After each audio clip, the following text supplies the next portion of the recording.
Welcome back to my channel.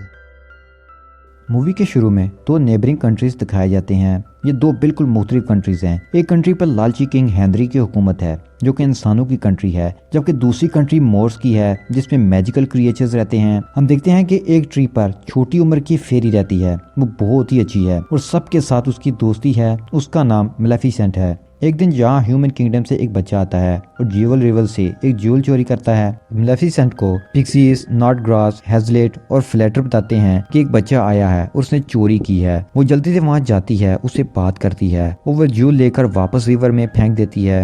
अब वो उसे लेकर वापस ह्यूमन किंगडम की तरफ जाती है। रास्ते में वो बच्चा उसे बताता है कि मेरा मकसद है कि मैं इस कैसल में जाऊं, लेकिन अभी मैं यतीम हूँ और बॉन्ड में रहता हूँ। फिर जाते हुए वो उसे अपना नाम स्टीफन बताता है और हाथ आगे बढ़ाता है। मेलेफिसेंट उससे हाथ मिलाती है तो उसे हाथ में पेन होता है। स्टीफन के पूछने पर वो बताती है कि उसने आयरन रिंग पहनी हुई है और ये फेरीज को हर्ट करती है, तो स्टीफन इस रिंग को उतार कर दूर फेंक देता है। वो वादा करके जाता है कि वो दोबारा जरूर मिलेगा। स्टीफन गरीब था, लेकिन उसके बावजूद उसने अपनी रिंग फेंक दी। ये बात मेलेफिसेंट को बहुत अच्छी लगी थी। अब वो हर वक्त उसे ही सोचती रहती है। स्टीफन फिर उसे मिलने आता है और अब उनकी मुलाकातें होती रहती हैं और दोनों एक दूसरे को पसंद करने लगते हैं। मेलेफिसेंट की 16वीं बर्थडे पर स्टीफन उसे फर्स्ट लव किस करता है। उसके बाद स्टीफन पैसे कमाने और अपने ड्रीम्स पूरे करने चला जाता है। उसका मानना था कि वो अपनी जिंदगी के मकसद को जरूर पूरा करेगा, इसलिए कुछ अरसा वो मोर्स नहीं आ पाता। इस दौरान मेलेफिसेंट एक बड़ी परी बन जाती है और मोर्स की हिफाजत शुरू कर देती है। अब हम देखते हैं कि लालची किंग हेनरी मोर्स की तरफ एक बहुत बड़ा लश्कर लेकर आता है। वो चाहता था कि वो इन क्रिएचर्स पर हुकूमत करे, उनकी कंट्री पर कब्जा कर ले और अपनी ताकत को बढ़ाए। मेलेफिसेंट दूर से उन्हें आता देख लेती है, फिर वो उनके पास जाकर उन्हें रोकने का कहती है।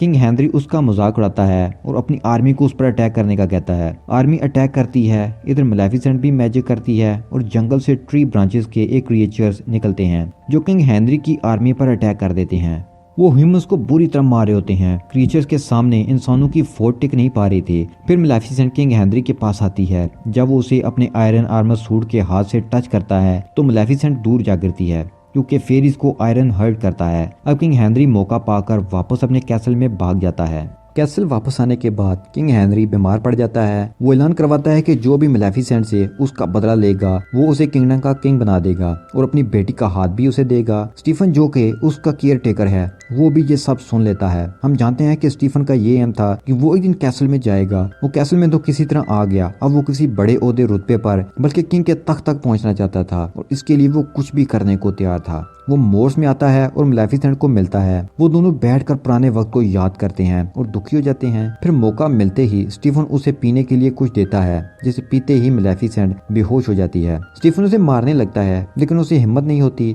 फिर स्टीफन को उसके विंग्स का ख्याल आता है। वो आयरन चैन निकालता है। वो कुछ बहुत बुरा करने वाला था। जब मेलेफिसेंट की आंख खुलती है तो वो देखती है कि उसके विंग्स गायब हैं। उसे बहुत पेन हो रहा है। वो दर्द से चिल्लाती है। स्टीफन को जरा रहम नहीं आता और वो उसके विंग्स लेकर कैसल की तरफ चला जाता है। वो किंग के पास पहुंचकर मेलेफिसेंट के विंग्स दिखाता है और दावा करता है कि उसने मेलेफिसेंट को मार दिया है। ये सुनकर किंग उससे बहुत खुश हो जाता है। इधर हम मेलेफिसेंट को देखते हैं जो पहले मोर्स में उड़ती फिरती थी, लेकिन अपनों की गद्दारी की वजह से अब उसके विंग्स नहीं थे और दिल भी टूट चुका था। अब वो पैदल चलने पर मजबूर है। वो चलते चलते एक जगह पहुंचती है जहाँ एक इंसान कौवे का शिकार कर रहा था।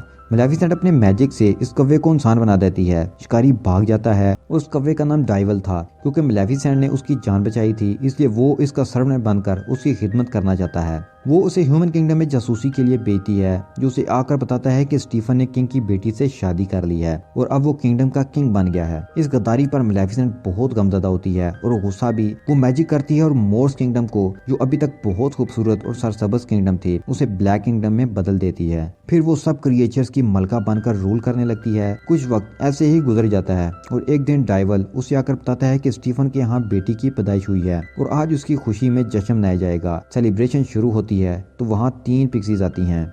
वो स्टीफन की इजाज़त से उसकी बेटी को ब्लेसिंग्स देती हैं कि अरोरा खूबसूरत हो, हर कोई उसे पसंद करे और हमेशा खुश रहे। इसी दौरान वहाँ मेलेफिसेंट आ जाती है। वो अरोरा को कर्ज करती है कि पिक्सीज की ब्लेसिंग्स के मुताबिक वो खूबसूरत हो, हैप्पी हो, लेकिन 16 बर्थडे पर वो चरखे की सुई पर हाथ जख्मी कर बैठे और ऐसी नींद सो जाए जिससे वो कभी ना उठ सके। किंग स्टीफन उसे कर्ज वापस लेने की रिक्वेस्ट करता है तो मेलेफिसेंट उसका मजाक उड़ाती है। वो कर्ज में एडिशन करती है कि वो इस नींद से तब उठे जब उसे ट्रू लव किस मिले। मेलेफिसेंट और स्टीफन दोनों जानते हैं कि ट्रू लव एग्जिस्ट ही नहीं करता। मेलेफिसेंट वहां से वापस आ जाती है। पीछे स्टीफन किंगडम के सारे चरखों को आग लगवा देता है और अपनी आर्मी मेलेफिसेंट को मारने के लिए भेजता है। लेकिन मेलेफिसेंट अपनी किंगडम के गिर्द ट्री ब्रांचेस से एक दीवार खड़ी कर देती है ताकि कभी कोई भी इंसान मोर्स में दाखिल ना हो सके। उसके बाद स्टीफन अरोरा पिक्सीज के हवाले कर देता है और उसकी 16 बर्थडे तक उन्हें जंगल में ही एक कॉटेज में भेज देता है। अब अरोरा का ख्याल रखने के लिए उन्हें इंसानी रूप इख्तियार करना पड़ता है, लेकिन उन्हें इंसानी बच्चे की केयर का कुछ भी पता नहीं होता। डेविल अरोरा को ढूंढ लेता है और मेलेफिसेंट को बता देता है। मेलेफिसेंट वहां आती है और वो अरोरा से चिढ़ जाती है। उसे अरोरा बिल्कुल भी पसंद नहीं आई। वो उसकी भूख से रोने की आवाज से भी चिढ़ जाती है, तो डेविल उसे खाना खिलाकर उसे चुप करवाता है। लेकिन अरोरा के बचपन से बड़े होने तक मेलेफिसेंट उस पर नजर रखती है और अरोरा का ख्याल भी रखती है। एक बार अरोरा उससे मिलती भी है। हम देखते हैं कि स्टीफन मेलेफिसेंट को अभी भूला नहीं था और वो उसके विंग्स से बातें करता रहता है। स्टीफन बार बार आर्मी भेजता है कि वो मेलेफिसेंट की बनाई हुई ट्री ब्रांचेस की वॉल को गिराएं, लेकिन हर बार वो नाकाम रहते हैं। अब वो दिन भी आ जाता है जब अरोरा बड़ी हो जाती है। इस सारे वक्त में मेलेफिसेंट उस पर नजर रखे हुए थी।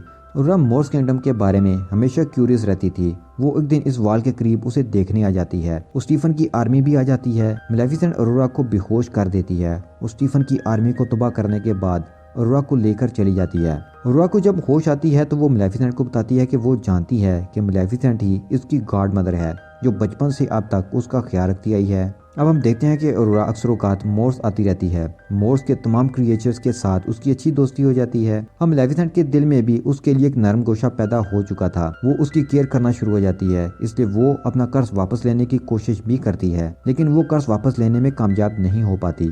जैसे जैसे अरोरा की 16 बर्थडे नजदीक आती जा रही थी, दोनों किंगडम्स में बेचैनी बढ़ रही थी। स्टीफन को ख्वाब में भी मेलेफिसेंट नजर आती है। वो रातों को भी लेबर से आयरन बनवाता रहता है ताकि मेलेफिसेंट से वक्त आने पर मुकाबला कर सके। इधर मेलेफिसेंट अरोरा की बर्थडे से एक दिन पहले उसे बताती है कि ये दुनिया बुरे लोगों से भरी पड़ी है। वो दुनिया की इवल साइड एक्सप्लेन करती है। अरोरा बर्थडे के बाद मेलेफिसेंट के साथ मोर्स में ही रहने की ख्वाहिश का इजहार करती है और अपना ये डिसीजन अपनी आंटीज यानी पिक्सीज को बताने घर की तरफ निकल जाती है। रास्ते में उसे प्रिंस फिलिप मिलता है। मेलेफिसेंट और डेविल देख लेते हैं। डेविल उसे कहता है कि हम उम्मीद कर सकते हैं कि फिलिप अरोरा को ट्रू लव किस दे देगा और कर्ज खत्म हो जाएगा। जिस पर मेलेफिसेंट हंसती है और कहती है कि ट्रू लव कुछ भी नहीं होता, ये तो एग्जिस्ट ही नहीं करता, ये कहानियों की बातें हैं, इसलिए तो मैंने ये कर्ज दिया था।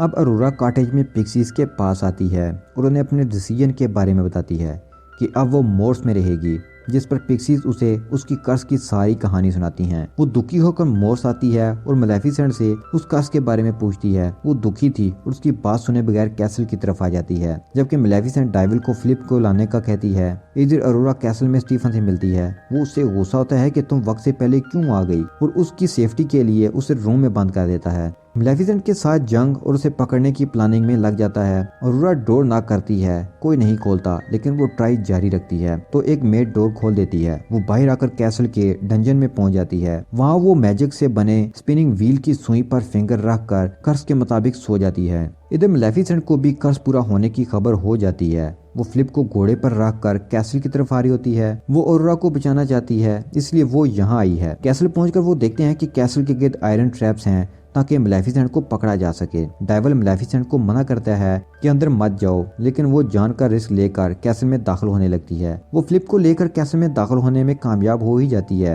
अरोरा के रूम में पहुंचकर वो फिलिप को भी साथ लाती है। पिक्सीज फिलिप को अरोरा को ट्रू किस करने का बोलते हैं। फिलिप किस करता है, लेकिन अरोरा नहीं जागती। पिक्सीज इसे रूम से बाहर ले जाती हैं। मेलेफिसेंट ये देखकर दुखी हो जाती है और अरोरा से माफी मांगते हुए प्यार से उसके फोरहेड पर किस करती है, लेकिन ये क्या, किस करते ही अरोरा आंख खोल देती है। हुआ ये था कि मेलेफिसेंट ने उसे माँ की तरह प्यार किया था और बचपन से बड़े होने तक उसका ख्याल रखती आई है, उसे हर मुसीबत से बचाया। दोस्तों, आम सूरत-ए-हाल में हम प्यार लड़का लड़की का ही कहते हैं, लेकिन माँ बाप का प्यार फितरत कहलाता है, यानी नेचर। इसी ट्रू लव ने मैजिक दिखाया और अरोरा का कर्ज खत्म हो गया। अब दोनों एक दूसरे को देखकर खुश होती हैं। इधर स्टीफन को मेलेफिसेंट के कैसल में होने की खबर हो जाती है। मेलेफिसेंट अरोरा की ख्वाहिश पर उसे मोर्स में ले जाने के लिए साथ ले लेती है। अभी वो हाल ही में पहुंचते हैं कि एक आयरन जाल उस पर गिरता है और वो फंस जाती है। इस आयरन जाल से उसे कमजोर कर दिया जाता है अरोरा आगे बढ़ती है लेकिन सोल्जर उसे पकड़ लेते हैं। मेलेफिसेंट डाइवल पर मैजिक करके उसे ड्रैगन बना देती है, जो सोल्जर्स को मारकर मेलेफिसेंट से आयरन चेन उठा देता है। लेकिन सोल्जर्स डाइवल को पकड़ लेते हैं और मेलेफिसेंट को भी आयरन शील्ड में घेर लेते हैं। ड्रैगन कैसल को तबाह कर रहा होता है। मेलेफिसेंट ये देखकर अरोरा को कैसल से निकल जाने का कहती है। स्टीफन आयरन सूट पहनकर मेलेफिसेंट पर अटैक कर देता है। वो उसे आयरन चेन से मारता है और गिरा कर जान से मारने ही वाला होता है कि अरोरा उसके विंग्स, जो कि एक बॉक्स में कैद थे, तोड़ देती है और आजाद कर देती है। विंग्स आकर उससे अटैच हो जाते हैं। अब मेलेफिसेंट स्ट्रांग हो चुकी थी। वो सोल्जर्स पर अटैक करके डाइवल को आजाद करवाती है। फिर अपने पांव पर लगी स्टीफन की चेन से उसे घसीटते हुए कैसल की विंडो तोड़ती हुई बाहर ले जाती है। वो उसे छत पर ले आती है। चेन से खुद को आजाद करवाकर वो उसे मारने वाली होती है, लेकिन वो उसे नहीं मारती, छोड़ देती है। वो वापस होने लगती है कि स्टीफन बुज़दिलों की तरह पीछे से वार करता है और कैसल की छत से दोनों नीचे गिरने लगते हैं। रास्ते में मेलेफिसेंट अपने विंग्स खोल देती है और हवा में ही रह जाती है, जबकि स्टीफन नीचे गिरकर मर जाता है। अब हम देखते हैं कि मोर्स में वापस आकर मेलेफिसेंट मोर्स को असल हालत में वापस ले आती है, वाल को खत्म कर देती है और अरोरा को ह्यूमन किंगडम की क्वीन, मोर्स की यूनिफाइड क्वीन बना देती है। इस मूवी का मैसेज ये है कि ट्रू लव लाजमी नहीं लड़का लड़की का ही हो, ये आपके दूसरे रिश्तों का भी हो सकता है, जैसे दोस्त, औलाद, माँ बाप। और यहीं पार्ट 1 खत्म हो जाता है।